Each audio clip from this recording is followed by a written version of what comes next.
Welcome to another episode of Follow the Brand TV. I am your host, Grant McGaugh, CEO of 5-Star BDM, a 5-star personal brand and business development company.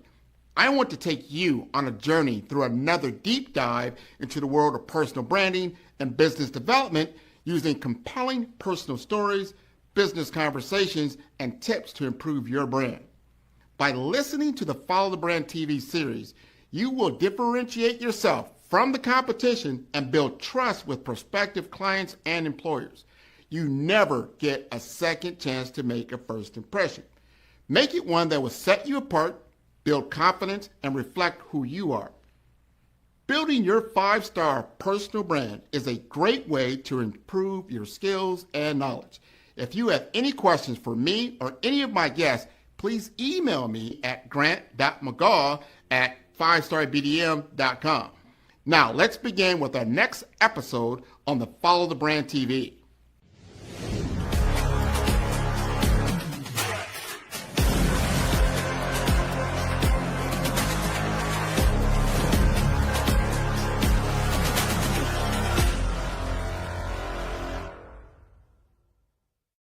Five-Star BDM, Brand Development Masters, is a professional consulting and advisory group keenly focused on business development services for the small to mid-sized business and entrepreneurs. Although every business is unique, they often share business development challenges that can be addressed through smart branding. Services include process improvement and operations, digital strategy and transformation, business intelligence, digital marketing, and personal branding. Our business and personal branding company has helped a number of professionals and organizations to optimize and grow. This results in more business, more opportunities, better reach, positive outcomes. Visit www.5starbdm.com today to learn more. Your team is moving faster than ever. Productivity is high, deadlines are met, but revenue just isn't growing. Why? I sat down with Matt Watson, a 5-time founder and CEO of Full Scale, to find out. The real issue isn't talent. It's that the people doing the work have no say in the decisions that matter. You've traded true ownership for just staying busy. In this episode, Matt reveals the 5 disconnects holding your company back. Listen now on the Follow the Brand podcast.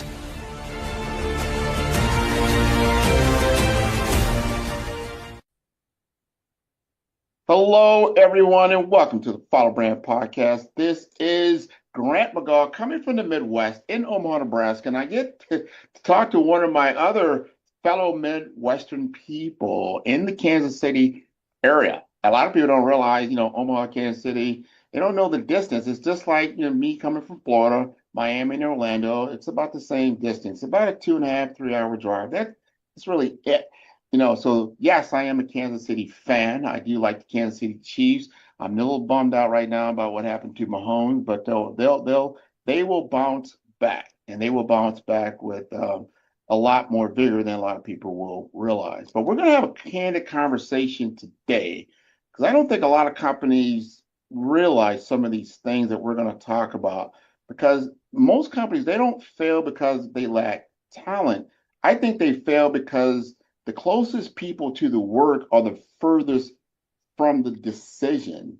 And if you don't make those decisions right, you can have some problems. So today's conversation is about patterns, about repeating itself across startups, scale-ups, or even large enterprises, teams that are busy, they're well-staffed, they might be shipping constantly, but they're still missing the mark because we've normalized speed in our tech stack. We've optimized for output.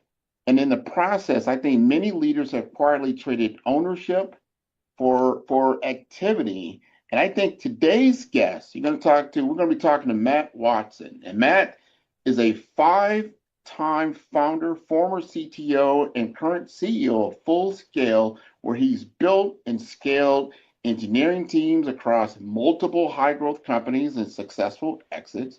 And he's also the author of Product Driven, which is a book written for leaders who are tired of managing tickets and want teams to think like owners. I think that's very, very important to understand. So I'd like to welcome Matt to the Follow Brand Podcast.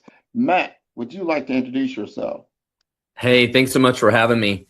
You know, I'm just a guy looking for something to do, for problems to solve, man. That's been my entire life. I'm just, give me a hard problem and a challenge and I'll go solve it.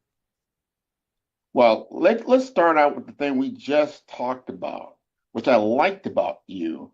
And we're talking about business and the personal brand, understanding the market. You told me just moments ago that a owner or a CEO's first mission is to market themselves. Talk to me more about that. Well, one of the best videos I ever saw on TikTok, and I tell people this all the time, I think it's my best advice for other entrepreneurs, is you don't want to be the best at what you do. You want to be the best known for what you do. Nobody knows the best plumber that lives in their town, but they know the one that runs the most ads, that has the trucks driving down their street, right? Nobody knows the best at anything, but they know the best known, right?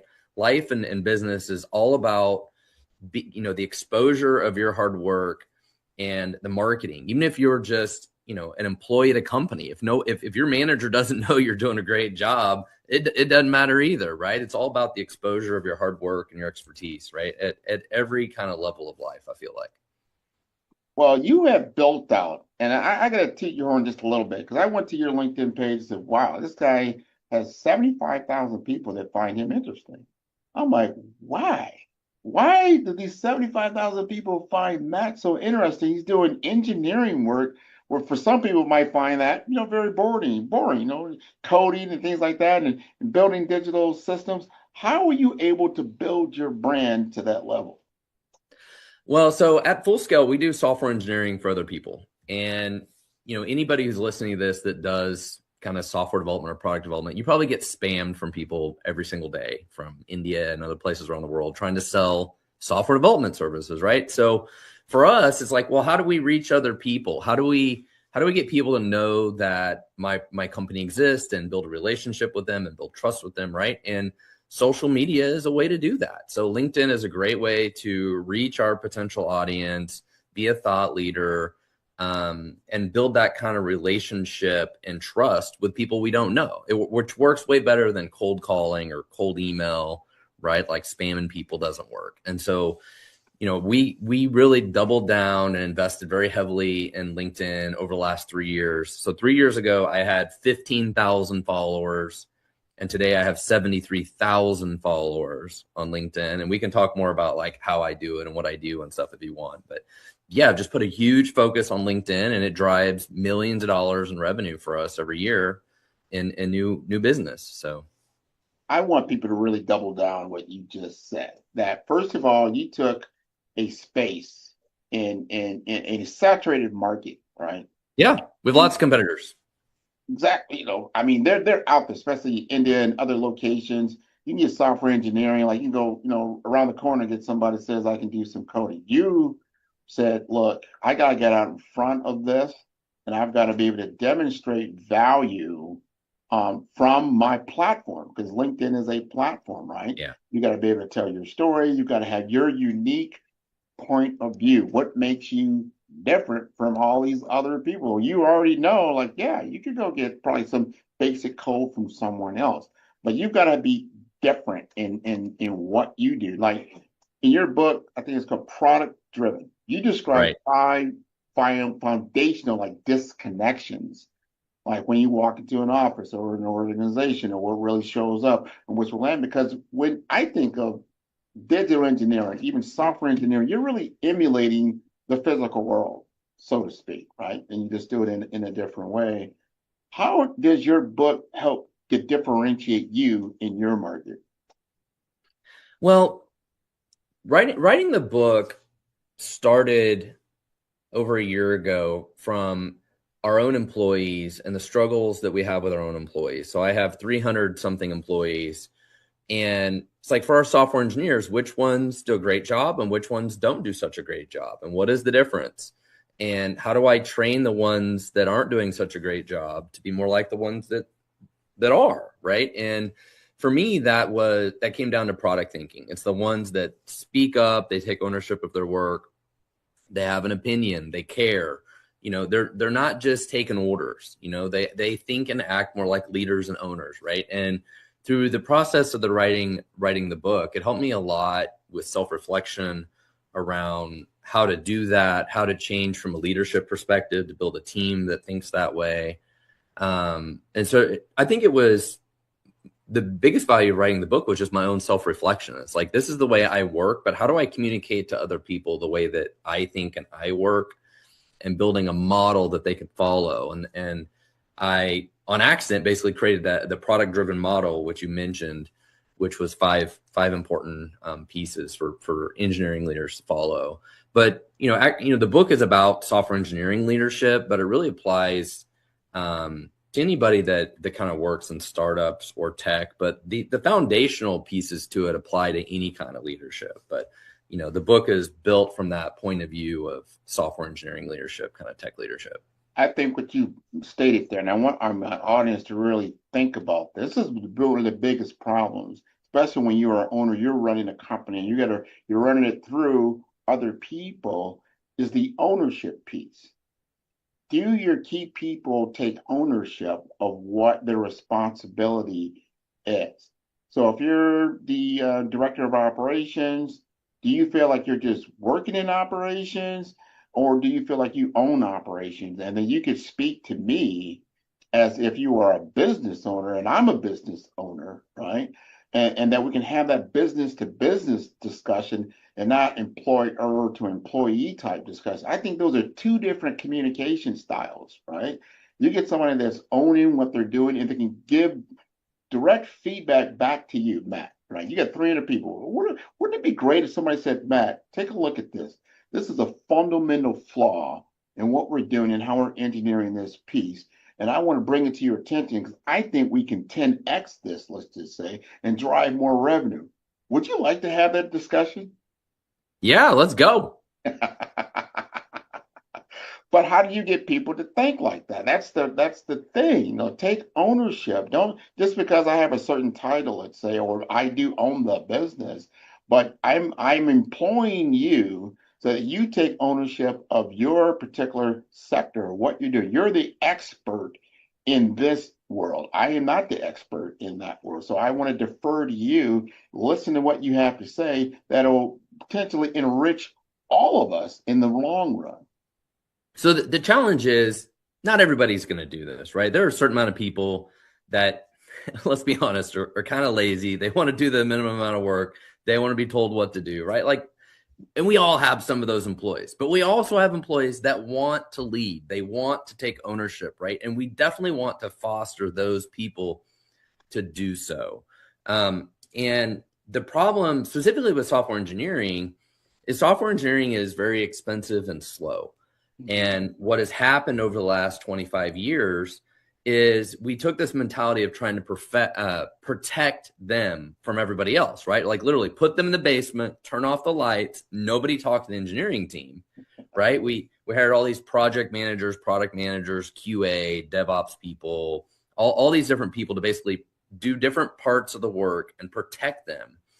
And it honestly turned it into an assembly line. Software engineering turned into an assembly line. And the engineers were literally in the dark, in the basement, and don't understand what they're building, why they're building it. They're completely disconnected from the user, the customer. They lose all sense of kind of purpose and why they're doing the work, right? And to what you're describing about ownership, like nobody's going to take ownership of their work if they can't see the value of it. Like, why am I doing this work? Why does this work matter?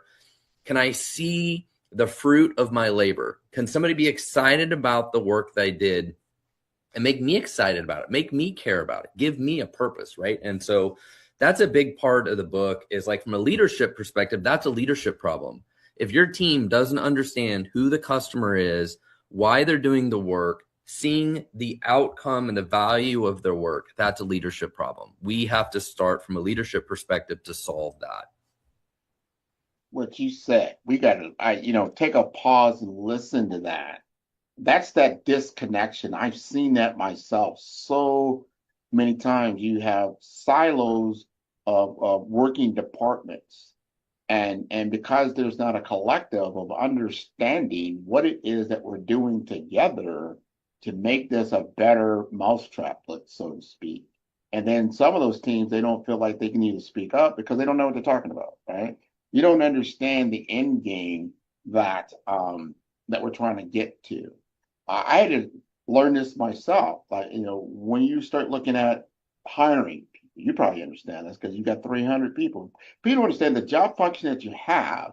So let's just say someone is paying you, and I'll just use a real round number. Let's say it's $100,000. I'm going to pay you $100,000 to perform this particular job function, right? You say, oh, that's great. But do you understand that that what I'm paying you actually brings to the bottom line $300,000, right? It's a 3-to-1 ratio typically, right? In order to bring on an employee role. So when you understand, like, hey, you're a very expensive part of this whole thing that we're doing. I value you and what you bring to the table. I'm not just losing $100,000 if you walk out the door. I'm losing $300,000.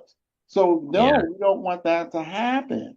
But if I'm not communicating that value to you, things happen. And then if you're measuring the wrong things, they think, well, we shipped 800,000, or we did this very quickly, but did it move the true needle or Did how anybody care?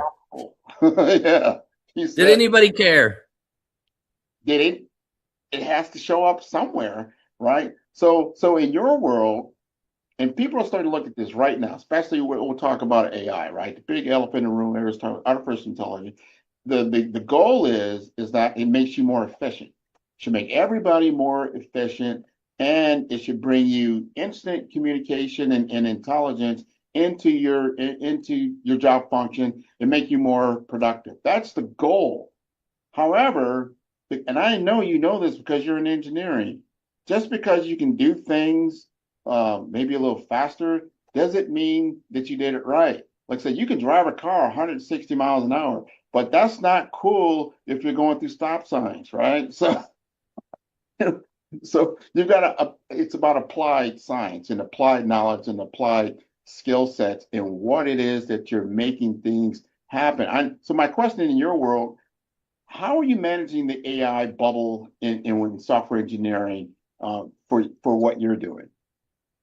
So AI is having a major impact across a lot of different things, right? Like before we started recording today, I'm literally sitting here using AI to help write some code to improve how I do LinkedIn stuff.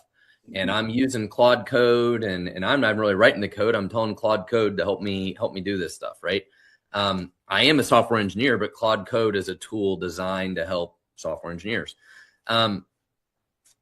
There are a lot of different studies. Some studies will say that it saves software engineers 4 hours a week. Some will say it improves their productivity by 30%. The different statistics that you see are kind of all over the board. But here's the reality. The speed at which companies innovate has never been limited by how fast they can write code. How fast you write code has never been the problem. So giving companies tools that help them write code faster doesn't necessarily directly help them innovate any faster. The biggest problem with most companies is just all the organizational friction and bureaucracy and bullcrap that goes on that prevents them from getting a single thing accomplished. Right? So, I mean, if you give somebody a Ferrari and tell them they can go as fast as possible, but you put all these limiters in place, they aren't going to go any faster, right? Like that is the reality at almost every large company, is all this organizational friction is the problem.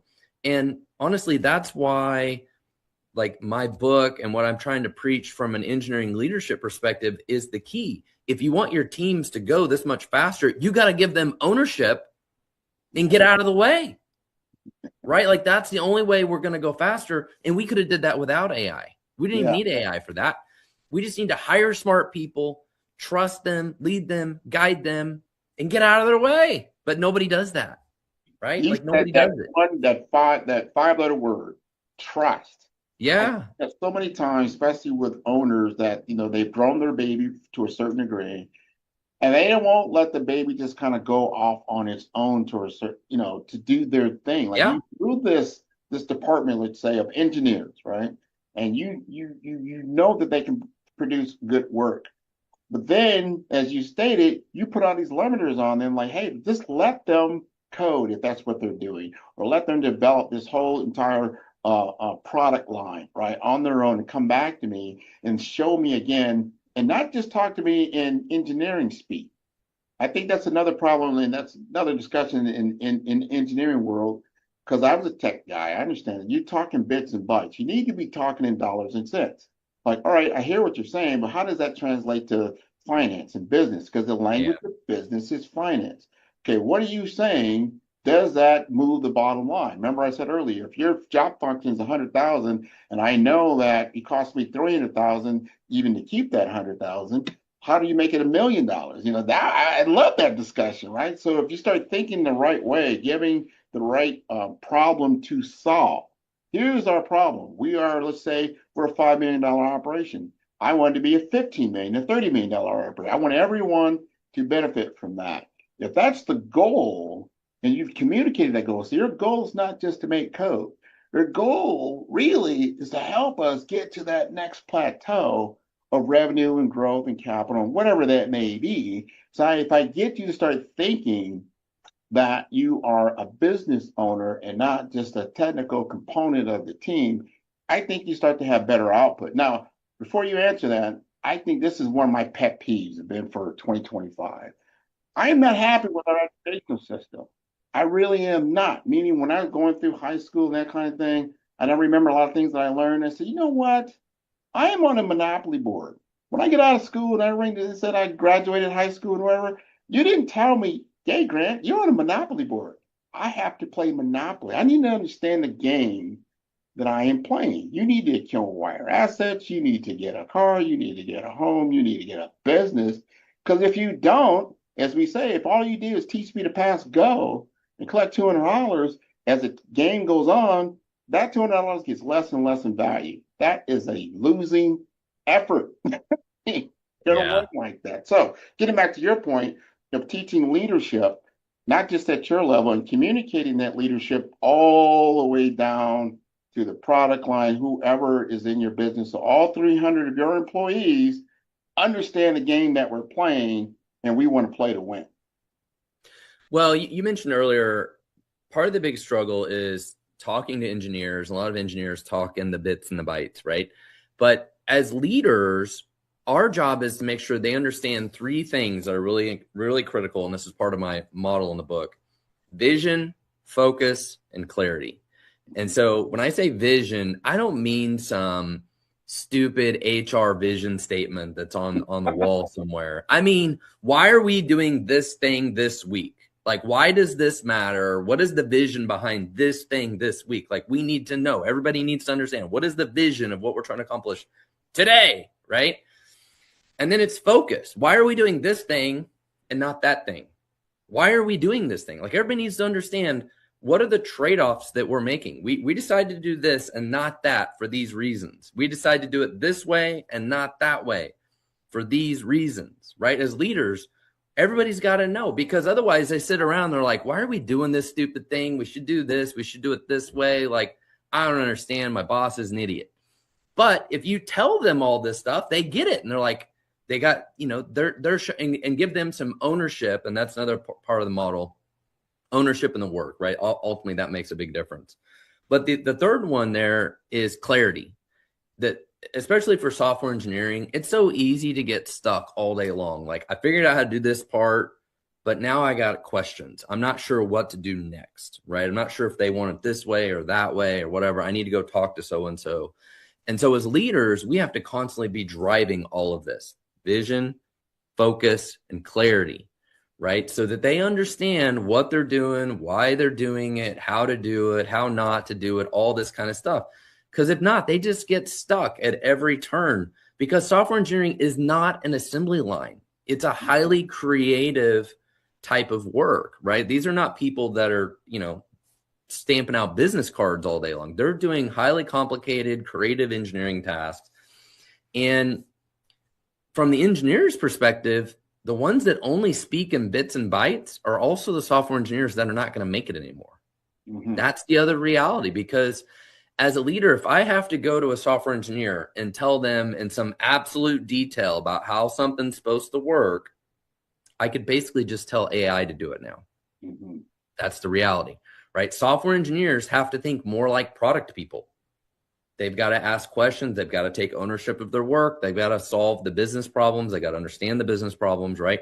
Software engineers have got to up their game. But the problem with all this is the culture in most of these companies. The engineers aren't allowed to do that. Uh-huh. The engineers are order takers, and that's really what my book is about. Is all of this problem. And, so at Full Scale, this is the problem we're trying to solve. It's like, how do we train our people to think at this higher level, to go from being software engineers, programmers, coders that are going to be replaced by AI? Like, they've got to elevate themselves to be product engineers and think at a higher level. Because the industry is changing. I think is the big elephant in the room for our planet right now, because it's causing all of us to up our game. We've got to get to that next level. If your job is all about just data and your job is all about information, that can be done by an AI type application. But when it comes to context, like you just said, what are we doing it for? The wisdom and experience behind it, the applied knowledge. That's why I always like physics. I always go back to high school because I wasn't great at it, but it taught me how to think. It wasn't like the one thing I really liked about physics, that there was never what you would call a right answer, meaning it wasn't about, the answer you got. It was about how you got there, and you can show your work. That means you had to show your creative thinking. But most people can't do that, and they don't like doing it. No, because we program them not to do that, right? Let me do that for you. I just need you to do this little bit over here. But that is not really, as you said earlier, that's not the play anymore. You've got to take it to that next level. Even if you're a tech guy, you need to understand more about operations. You need to understand more about finance. You need to understand more about the business and the market in order to be valuable in what you accomplish. So I saw something one day. I don't remember exactly what it was or what it was about, but it was talking about little kids when they're like 5 or 6 years old are pretty fearless. They're very creative. They will try lots of things. They embrace all of the things that we really need as adults, right? But somehow, as they grow up, they sort of take less risk. That some of that creativity gets lost. They become a little more order takers, follow the rules, And we need more of that spirit of the younger kids, right? That are willing to just try things and be super creative and build weird things with Legos, right? Like they'll go do all that kind of stuff. And somehow or another in an education system, a lot of that gets lost. And the problem with AI is going to force all of us to be much more creative, have more of an opinion, and take more risk, right? Like I can ask AI to write me a LinkedIn post, but is it a good one? Is it a bad one? Isn't it do I want to post it? Right. That requires all of my own creativity. Sure. And the biggest problem for a lot of people is for AI and a lot of kind of business leadership, you've got to know what good looks like.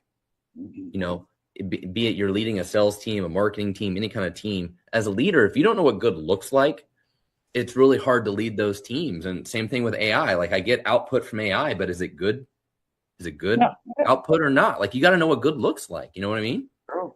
You still got to drive the car. I'm gonna go back to what you said. I want the audience to really dig into that, because if you're a young child, I've got a young grandchild. She's like 4 years old now. If you really observe a young child, what they're really, really good at is imagination. Yeah, they are excellent at imagination, and their creativity is off the charts. But what we start doing is we start teaching them like, oh, I want you to know your ABCs. I want you to know your 1, 2, 3s. You start getting them into the analytical mode, and you're shutting off their creative mode. And then that's the problem. So now your imaginative self starts to lose that freedom and that love of life. And you start really getting into almost the bits and the bytes. I can do 1, 2, 3. I can do ABC. Like, no, I want you to see an entire bird and how it flies. But I'm starting to realize that, and I want to make sure I nurture the imagination as much as I can before I start, layering in some of the analytical stuff. I think that will make a difference. If you really notice some of these, we call these whiz kid schools that they have for young adults, they lead with that, the creative side of things, the Yeah. artistic side of things, and they understand that yes, computational and analytical work is very important, but at a certain point in time, we still need to get that creativity going. Otherwise, you start getting into built-in status quo. I need somebody that can think outside the box. Well, there's another side to that though, because like I have somebody I work with now who's highly creative, but I also can't get them to follow any directions. They're not coachable. It's like they've got ADHD so bad they can't focus on anything. Everything's a great idea. They got a new idea every day. I tell them, no, we don't want to do that. We want to do this, but I can't get them to stay focused. And the problem I have with them is like they're not coachable. Like they have all these ideas and they're very creative, but I can't get them to focus that energy where we need it. And there's no coach. They're completely uncoachable. And so that's the problem. It's like we want all the creativity, but at some point in time, we also need employees to do what we want them to do. Yeah. You right. Have to balance. That's that. You have to bring both of those sides of your brain, left brain, right brain. Yeah. But it has to be a harmony with it. And it has to be some accountability, responsibility. It's not all playtime and imaginary work, right? But you bring it all together so that you're a fully functional and adult. You're operating adult, right? But you're operating at a higher level. That you can see things that you normally would not be able to see. That's the thing that I think that AI is bringing to the table right now. It's like, oh, I did not really see that correlation or some of the things that were causation. If you start bringing all the variables to bear, and then you could see a different path forward. Again, I think your different path forward came in like, look, if I'm going to enter into software engineering space and become a player in this market, I've got to differentiate. I've got to then do something different from where my competitors are doing. But it's got to be relevant. Can't be too outside the box, but got to be just enough to make people believe in what I'm doing. And then, of course, you have to then be able to produce that outcome. So something else to go along with what you just mentioned there about people being creative and coachable and all this stuff. Part of this only comes with experience and some age, because you have to have enough experience from all this stuff to build up being very pragmatic, right? Because you're young, everything sounds like a great idea. You're very creative. I should do this thing. I could chase all the things, but it only comes with some wisdom that you become more pragmatic. You're like, well, that sounds great, but I actually know how, to take that idea and do something with it, right? You know what I mean? Like there's a certain amount of pragmatic part of it too, that only comes with a lot of wisdom. You got to work with everybody. That's why you have to have a team. Somebody's been down that road, and you can see things more. It's a realism that takes place, and at the same time, you've got to be able to see creativity. Because if you already know the outcome, that's where go back to physics, right? Applied knowledge. You pretty much know if the variables are the same. If the variables are the same, this is a pretty guaranteed result. Yeah. If the variables are the same. If the variables are not the same and we don't really exactly know what the result is going to be, and then we have to use probabilistic or predictive, like, well, perhaps this might occur. But then you get back, see, this is the thing with business. Everything you do with business has a financial risk attributed to that.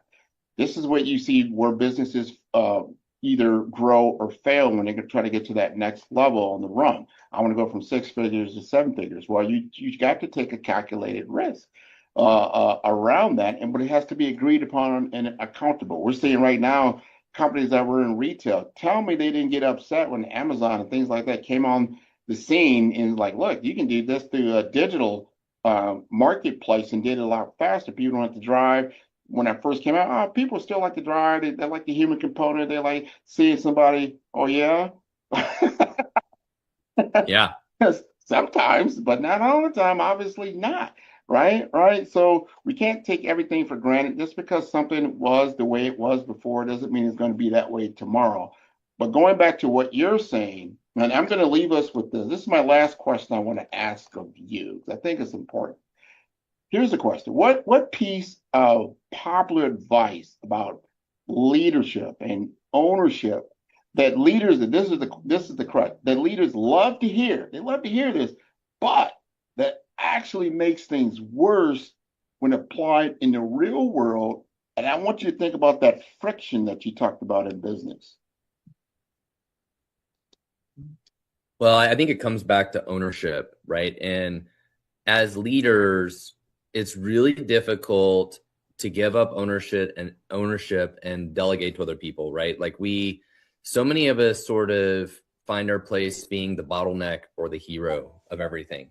And the only way to really to scale a business is to learn to delegate and trust other people. And I know lots of people, a friend right now, she's got a company with like 70, 80 employees, great business, but she will not hire people, trust them, delegate, get out of the way.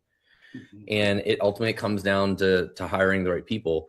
Now, you mentioned like maybe what advice is bad advice. And that's not advice that's bad advice. I think that is some of the most critical advice. Yeah. Well, I tell you, Matt, you've given us, I think, some really good information that we can really sit back and think about these things. I think ultimately our world is changing, and the skill set required to do job work and to run a business and scale a business is changing. And we have to apply some more grit to the situation and do some more due diligence and find out, because now we've got information at our fingertips. But can we ask the right questions? Can we ask the right questions to get better results? And then can we take ownership? Because I still think, like you said, that cooler talk around the business itself, and that question of why are we doing this way? And if it's not fully vetted, it's not fully acknowledged, and there's not buy-in from the entire the organization, the message gets lost and the value goes down the tube, and then you find yourself, whoa, I've got to make changes, because again, money is like water, it starts to drain out. Now how do you get that back in, right? It's all about ownership.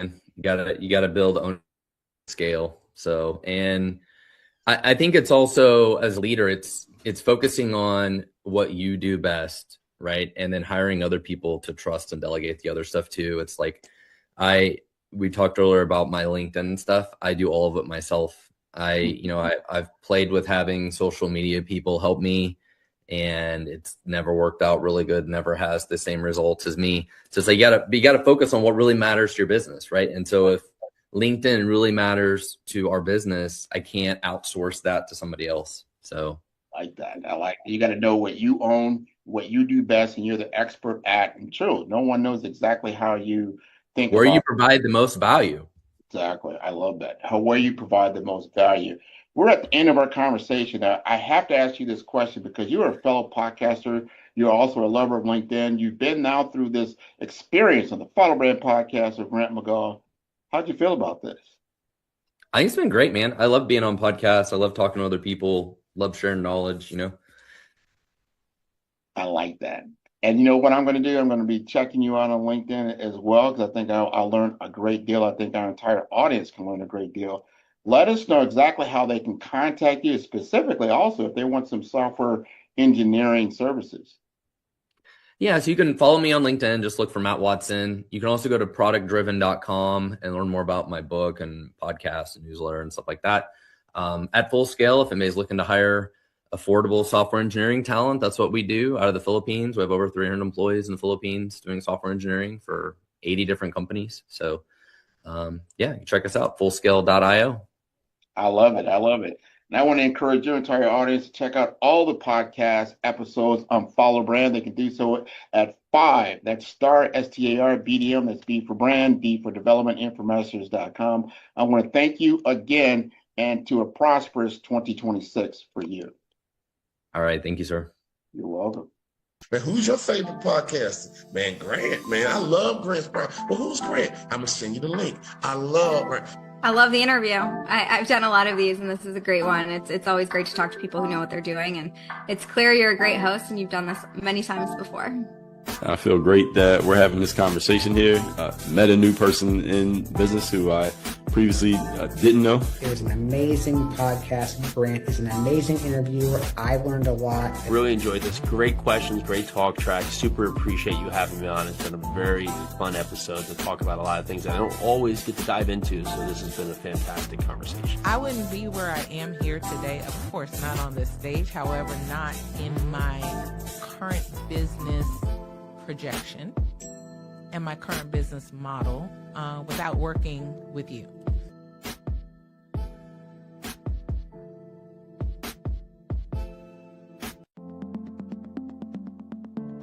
The difference between influence and legacy, it's the platform that carries your voice. You're not visible because you lack talent. You're visible because your brand doesn't speak. I've built 5-star BDM to change that. Most leaders have the expertise, but not the presence, the vision, but not the vehicle. Across 3 cities, one brand is helping leaders rise above the noise. Here in the heart of Omaha, strategy isn't left to chance. It's engineered with precision. In Omaha, we engineered your Zachner brand, AI-powered, data-driven, precise. TISA went from a local nonprofit to a national speaker in 90 days. We don't guess your brand strategy, we build it. On the shores of St. Croix, your brand takes on depth and meaning, shaped through curated retreats and legacy experiences. In St. Croix, strategy becomes soul. Our retreats don't just refine your message, they rediscover your mission. One founder rewrote his entire company story here. Funding followed 30 days later. This is where leaders remember who they were meant to be. In vibrant Miami, momentum meets amplification, transforming your voice into a movement. In Miami, your brand becomes a movement. Business development accelerators, audience building. Joy came with an old website and an outdated company name, but she left with 5,000 followers and a waiting list. This is where you scale with soul. 3 cities, 1 mission. Your legacy ignited. It started with a thread. Let's pull it together. Stop blending and start leading. 5-star BDM, where legacy is engineered, embodied, and ignited. Visit 5starbdm.com and book your brand audit today. The 5-star BDM LinkedIn social selling course can help you stand out and attract the right connections and opportunities. We will help you professionally create your profile, provide personalized recommendations for improvement, and help you create and share engaging content to help you showcase your skills and expertise. Our 5-step course makes connecting with industry experts, finding job opportunities, and building meaningful relationships easy. Social selling can be an effective way for you to generate leads and close deals, but it does have its challenges. Our course will help you solve the problems associated with digital networking. If you need help personalizing your outreach and messaging, which can lead to low response rates and a lack of engagement. If you need help targeting the right prospects, this course is for you. With so much noise on social media, it can be challenging to cut through the clutter and get your message in front of the right people. Our course will personalize your messaging using our targeting tools and research. You can identify and reach the right prospects. We will also show how to deliver high quality, valuable content that attracts and engages prospects and clients. The 5-star BDM LinkedIn social selling course will address these challenges by implementing best practices. As a result, you can improve your social selling efforts and generate better results. Are you looking to improve your LinkedIn profile and reach a wider audience? Social selling is an effective way for you to generate leads and close deals, but it does have its challenges. Some common problems we saw with social selling include lack of visibility. If your profile is not optimized or you're not actively participating in groups or sharing content, it can be difficult to get noticed on LinkedIn. Number 2, lack of personalization. Some businesses struggle with personalizing their outreach and messaging, which can lead to low response rates and a lack of engagement. Also, difficulty targeting the right prospects. It can be difficult to identify and target the right prospects on social media, especially if you don't have access to robust targeting tools. And number 4, outdated content. If your LinkedIn profile or content is not up to date, it can give the impression that you're not actively engaged on the platform or that your skills and experience are not current. And lastly, poor quality content and not leveraging video and picture to convey ideas. To solve these problems, the 5-star BDM LinkedIn Optimization Social Selling video course will help you focus on personalizing your outreach and messaging to better connect with prospects. In module number 1, the foundation, we will help you create high quality, valuable profile that will attract and engage. In module 2, the story, optimizing your LinkedIn profile to make sure it is complete, accurate, and visually appealing.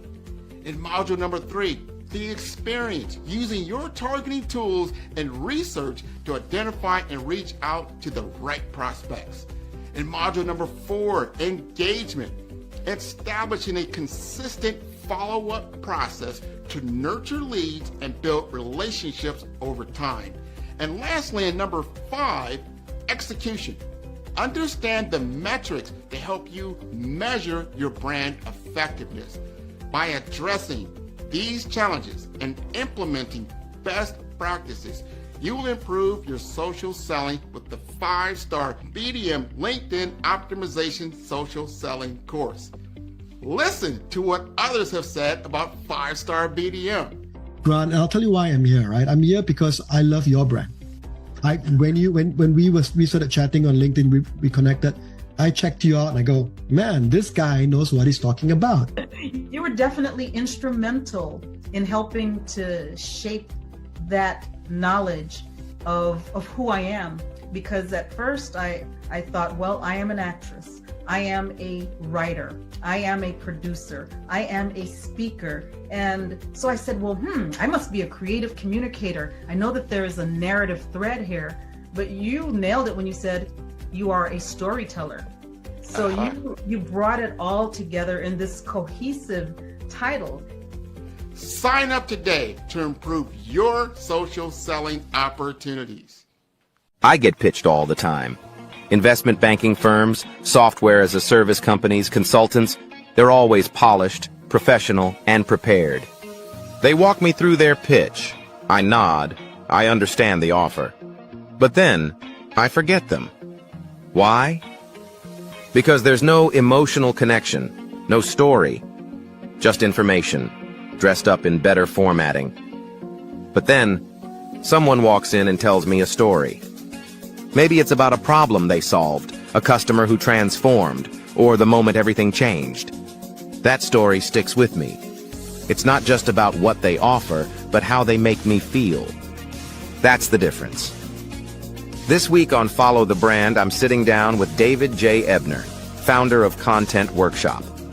Together, we're unpacking the difference between story-first and content-first leadership.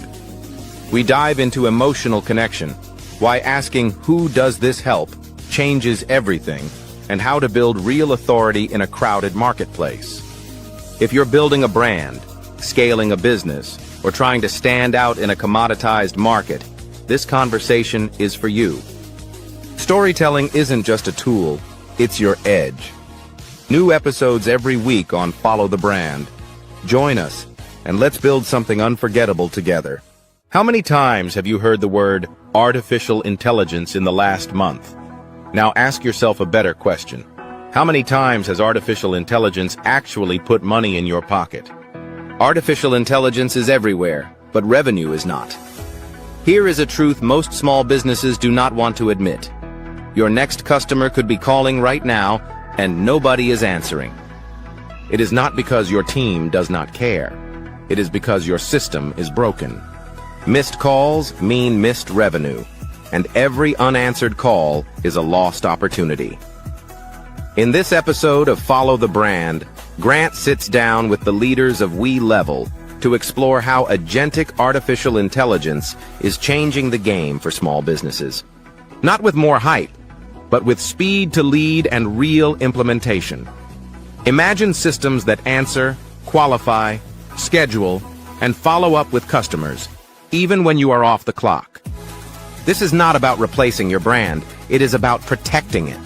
The businesses that win in the artificial intelligence era will not be the ones with the most tools. They will be the ones that know how to connect artificial intelligence to revenue. Watch the latest episode of Follow the Brand, your business called Nobody Answered. What if you could unlock the power of your personal brand, no matter where you are in your journey? That's the heart of Follow the Brand, a podcast where host Grant McGaugh reveals that everyone, yes, everyone, has a brand worth sharing. Whether you're a Fortune 500 CEO, an entrepreneur in transition, or just starting to explore your purpose, this show is your invitation to discover what makes you unique. Each episode features intimate conversations with remarkable guests. You'll hear from branding legends like David Auker, Fortune 100 executives, quantum physicists, space mission launchers, and AI innovators. Grant dives deep into their stories, uncovering the purpose and authenticity that drive them forward. But this isn't just about learning from the best. It's about finding the universal patterns that connect us all. Through the BRAVE framework, brand identity, resilience, authenticity, vision, and execution, you'll see how a healthcare executive draws inspiration from an endurance racer's grit, or how an entrepreneur learns strategy from a CIO's tech journey. With over 225 episodes and 50,000 downloads, Grant brings 3 decades of business expertise and wisdom to every conversation. If you're ready to build your executive presence, navigate a career change, embrace new technologies, or simply tell your story more powerfully, Follow the Brand is your guide. Your brand and your purpose are already within you. Let's bring them to light.